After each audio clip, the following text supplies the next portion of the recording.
Cependant, le centre et le nord-ouest du village restent sous contrôle ukrainien. Les troupes russes se trouvent désormais à environ 600 mètres du réservoir de Klebanbikskoye, un point clé permettant de couper les lignes d'approvisionnement Enemies vers Cherbinovka, Petrovka, Katerinovka. Une offensive au sud-est menace d'encercler les forces ukrainiennes dans la poche de Cherbinovka.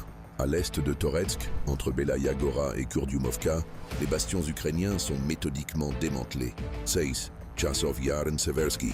À Chasov Yar, un groupe ukrainien encerclé a été éliminé dans le micro-district de Levanevski. Plus au sud, les forces russes tentent de percer dans la région de Stupochki, mais rencontrent une forte résistance. Dans la direction de Seversky, les troupes russes progressent vers Fyodorivka et étendent leur contrôle dans Verkhnekamenskoye, Serbon, Krasnolimansk et Kupiansk. Dans le secteur de Krasnolimansk, les forces russes lancent l'assaut sur Novimir. Après y être entrées la veille, des succès sont également notés à Karpovka. Sur le front de Kupiansk, les positions tactiques russes se renforcent vers Petropavlovka, malgré des contre-attaques ukrainiennes au nord. Région de Kharkiv et de Soumy, aucun changement notable sur le front de Kharkiv, où la situation reste stable. À la frontière Soumy-Koursk, les forces russes tiennent bon face à un assaut prolongé lancé depuis Soumy. Dans la région de Kondratovka-Andreevka, une tentative de percée ukrainienne à Andreevka a été stoppée net. L'artillerie russe a effectué 750 dans la région de Soumy et 118 frappes dans celle de Tchernihiv, perturbant gravement les arrières ennemis. 9. Défense aérienne russe. La défense aérienne russe a intercepté plusieurs menaces ennemies. 6 bombes guidées, 2 roquettes HIMARS, 4 drones.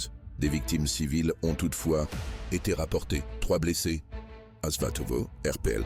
Après une attaque drone sur un arrêt de bus, 3 blessés à Gorlovka, RPD, et 1 blessé à Belgorod, touché par un obus ukrainien. Voilà pour le bilan du 22 juin, 215e jour du SVO, rapport en date du 23 juin. En direction de Kherson, les forces armées russes détruisent des drones et du matériel ennemi.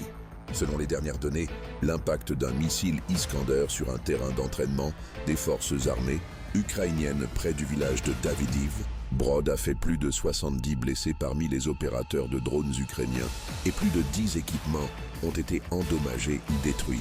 L'ennemi a bombardé la rive gauche à 37 reprises. Aucun changement n'est à noter dans le secteur de Zaporizhia. Confrontation de position sur toute la ligne de front. Dans la région de Malinovka, les combats sont plus intenses. Nos troupes tentent d'étendre le territoire contrôlé à l'ouest du village. En direction du Gledar, des opérations militaires actives sont en cours sur la ligne.